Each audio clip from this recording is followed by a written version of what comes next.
Homeland Security, the solution to high housing costs, mass deportation. So this came out yesterday from the New York Post. Biden's illegal immigration surge triggered 30% rise in home prices and 20% rise in rental costs from the Fed, which is from the Federal Reserve's paper. I've been saying that all along here on The Swamp. It is common freaking sense. When you take 20, 30 plus million humans, whether they're illegal immigrants or not, when you take all of these people by the tens of millions and you flood them into a country that's not prepared to take them in, we didn't build millions of housing units and expecting them to come in at any point in time. No, they just surged right in. Obviously, simple supply and demand would dictate that housing is going to go up, rent is going to go up. And the same with our grocery costs and our utilities. Literally everything's going to go up in costs when you flood the country with millions and millions of human beings. Biden's illegal immigration surge triggers 30% rise in homes and 20% in rent. A new Federal Reserve working paper found the record surge in illegal immigration during the Biden administration triggered higher home prices and rents. Duh. The findings arrive as immigration remains a polarizing political issue. Republicans argue former President Joe Biden's border policies strained housing and public resources, while Democrats say immigration helped ease labor shortages and supported economic growth. Well, yeah, I'm sure they eased labor shortages to the point where people who are graduating college, they can't even find a simple barista job. They can't find any entry-level anything, let alone something that's in the field for whatever they went to college for. The paper published by the Federal Reserve Bank of Dallas combines immigration court records with government administrative data to measure how the unprecedented wave of illegal immigration between 2021 and 2024 affected local labor and housing markets. The authors caution the study is a preliminary draft circulated for professional comment and does not necessarily reflect the views of the Federal Reserve Bank of Dallas or the Federal Reserve System. I mean, look, if all they're doing is laying out the data, the statistic, the facts, we'll just take it for what it is. I mean, if the numbers say that it caused an increase in housing and rent, which it clearly sounds like it does, then obviously people who on the other side of the political aisle are going to be getting all emotional at the Federal Reserve, saying that they hate these and they hate those and they hate everybody.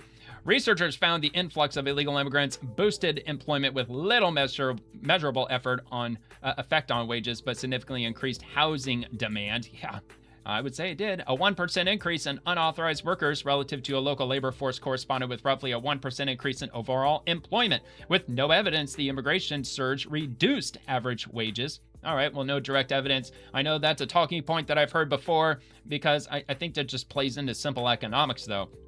Like if there's a job that's available and there's 5 people who would typically apply for this job, then, probably the employer wouldn't really reduce the wage just because there's 5 people applying. But if you get 50 or 150 people applying, then yeah, you might adjust the hourly rate because you have a much higher demand for that job. I think that happens all the time, doesn't it? I think that's normal. So anyway, researchers found little evidence that home building expanded enough to meet the added demand, concluding the influx acted as a housing demand shock in markets where supply was already constrained. The economists estimate unauthorized immigrant worker flows accounted for about 30% of employment growth, roughly 30% of home price growth, and about 20% of rent growth in the average metropolitan area between March of 2021 and March of 2024. It was even worse where I lived here, or where I do live here, because during the COVID era, we had tons of people from New England, really from all over the country. I saw a lot of California plates too. People from all over the country, they flooded down to the state of Florida, trying to find that beacon of light that is the great free state of Florida. Everything's open here. It's party time. I don't think we were that upfront and literal about it, but a lot of people moved out of the blue cities that were on full-on lockdown. I think we all remember that. So that drove up housing and the cost of everything here, plus the surge of illegal immigration. Because look, Florida is not a blue state. It's not a sanctuary state, but that doesn't mean a lot of illegal immigrants didn't end up here, because they did. They stress these estimates applied to the average metro area studied and do not suggest immigration was the sole driver of rising housing costs nationwide. Yeah, no, it wasn't the sole driver. There's also the supply chain crunch that we dealt with. So the cost of building materials had gone up, 200, 300, 400% in some cases. That definitely was a factor.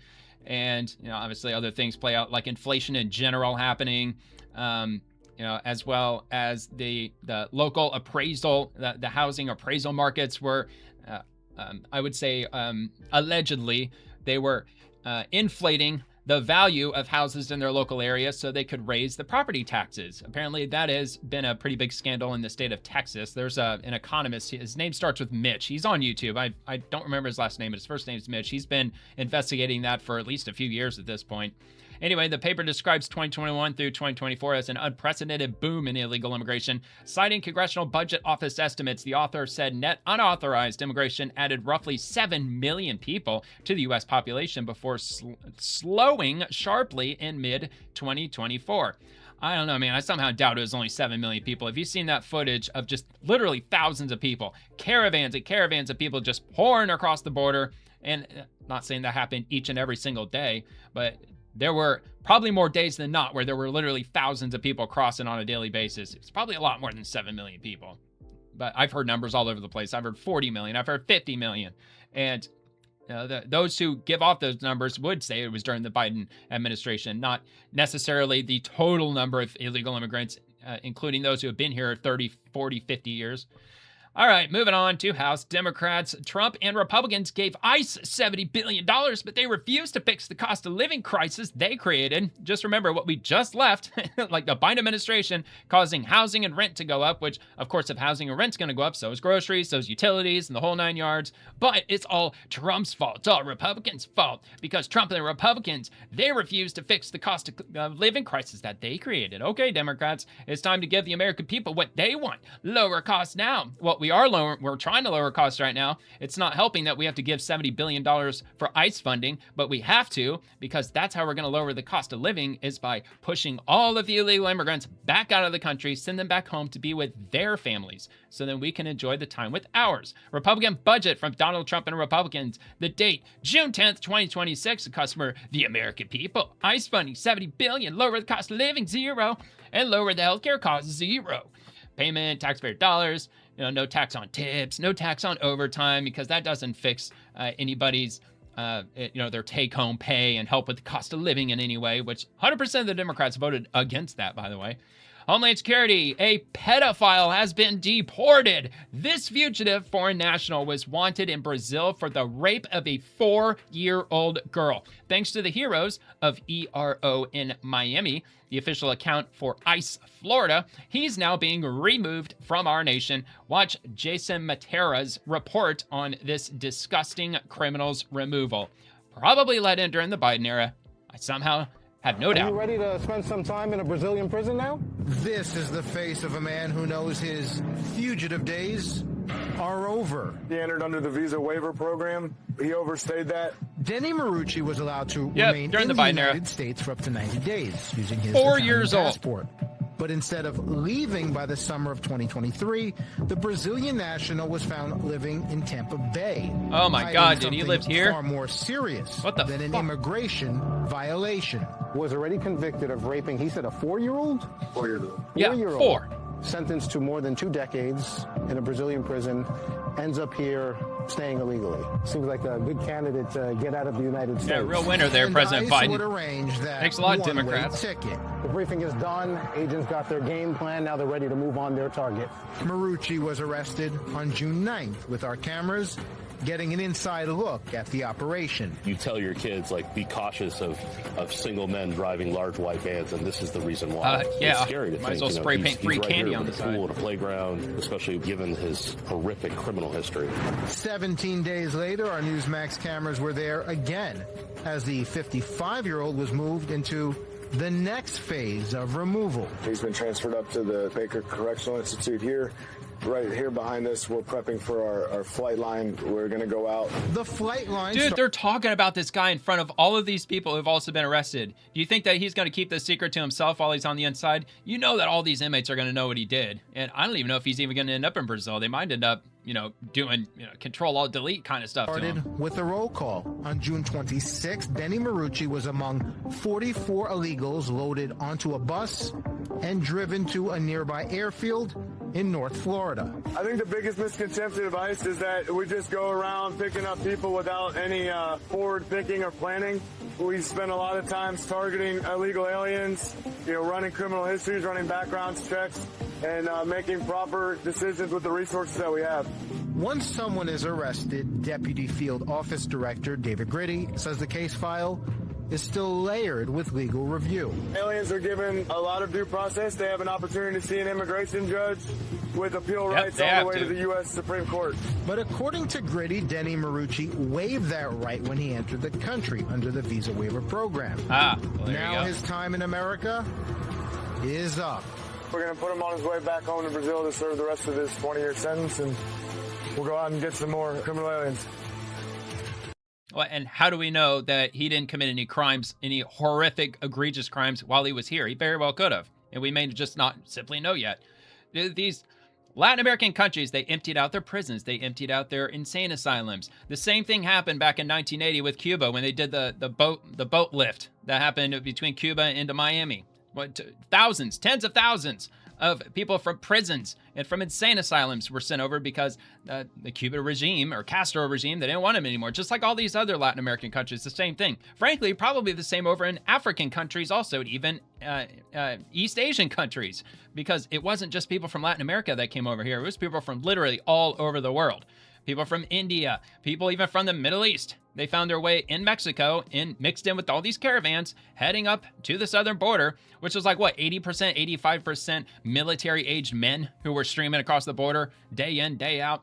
All right, so from Homeland Security, fugitive pedophile arrested. ERO, Miami's Tampa Bay Fugitive Task Force hunted down and arrested a fugitive foreign national wanted in Brazil for the rape of a 4-year-old girl. Watch as Jason Patera. Okay, so we already did that. I don't know why they would have. Oh, okay. So hold on.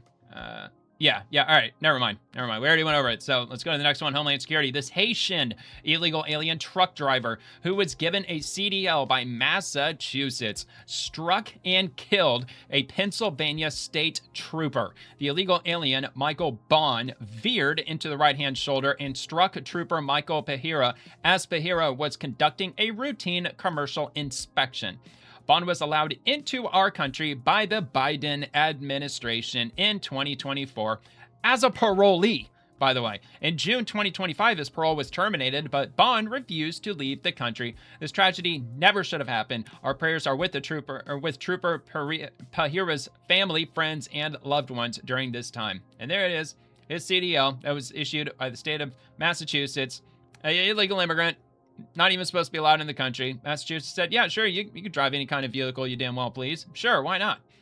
And here we go from Bill Malugan. Update, DHS has released the mugshot of Massachusetts CDL for the Haitian illegal alien truck driver charged with killing Pennsylvania state trooper Michael Pahira Jr. in a crash. Michael Bond was welcomed into the U.S. by the Biden administration in 2024, flying in via a Biden program.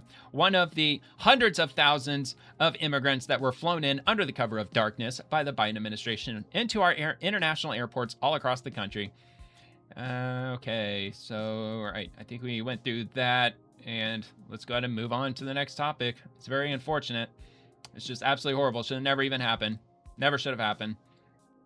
All right, so from Secretary Mark Wayne Mullen, who's with the Department of Homeland Security, sanctuary city politicians who put illegal alien criminals over their own citizens are a national security threat. 7 of the 10 safest cities in America cooperate with ICE. Meanwhile, the governor of Virginia has created a hotbed of illegal alien criminal activity in her own backyard. She's not going to do a damn thing about it. Fairfax County sanctuary politicians and sanctuary spamberger, Abigail Spamberger, reckless policies have made Virginia a hotbed for illegal alien criminals. They choose to release criminal illegal aliens from jail into our neighborhoods. Their refusal to cooperate with ICE and turn these monsters over to us is putting American lives at risk. And we've got a link to Fox News that Homeland Security has provided. Sanctuary County refused 615 ICE transfer requests, turned over just 11 illegal immigrants, while the other, 604 were just released out into the community. Criminals, by the way. And let's see, records obtained by a conservative legal group show Fairfax County, Virginia declined to transfer 615 illegal immigrants to ICE over the past 16 months while turning over just 11. Fairfax County, whose board includes 1 Republican supervisor for what is the most populous jurisdiction in the Old Dominion, formally designated itself a sanctuary jurisdiction in 2021 after passing the Public Trust and Confidentiality Policy, or the Trust Policy. Hilarious. Just these words, man. Just the wording is so funny. America First Legal filed a Freedom of Information Act request with the county seeking records from the office of Fairfax County Sheriff Stacy and Kincaid, who testified at a contentious House hearing earlier this spring on Fairfax's reluctance to cooperate with federal law enforcement. The data obtained directly from a Fairfax County Sheriff's Office document showed that for the entirety of 2025, Kincaid's office refused to transfer 448 illegal immigrants to the Department of Homeland Security for processing and instead only turned over a total of 9 to ICE. During the first 4 months of 2026, Fairfax declined to transfer another 167 illegal immigrants while turning over just 2, only 2. And that's the Fairfax County Sheriff, Stacy Kincaid. There you go. Since then, county policy has barred law enforcement from honoring ICE civil detainers or otherwise assisting with federal immigration enforcement. America First Legal, which first obtained the data, placed much of the blame on Fairfax County Commonwealth's attorney, Stephen Descano, who sat beside Kincaid at the recent hearing and faced sharp questioning from Republicans over his prosecutorial discretion in cases involving illegal immigrants arrested in the county. AFL said in a statement obtained by Fox that Fairfax's overall framework encourages recidivism by illegal immigrant offenders and has directly led to several gruesome cases, including the murder of Fredericksburg, Virginia woman Stephanie Minter, whose alleged killer is an illegal immigrant from West Africa with a lengthy criminal record in Fairfax County.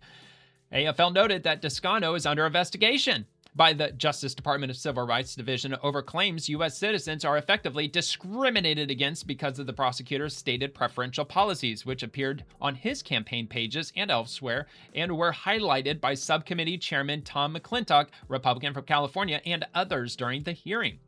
The group pointed to fatal stabbings, the alleged assault of a woman on the Washington Old Dominion Trail, a popular rail trail spanning from Washington, D.C. to Purcellville that has long been considered safe, and other crimes allegedly committed by illegal immigrants who, it said, received light sentences or had their charges dropped.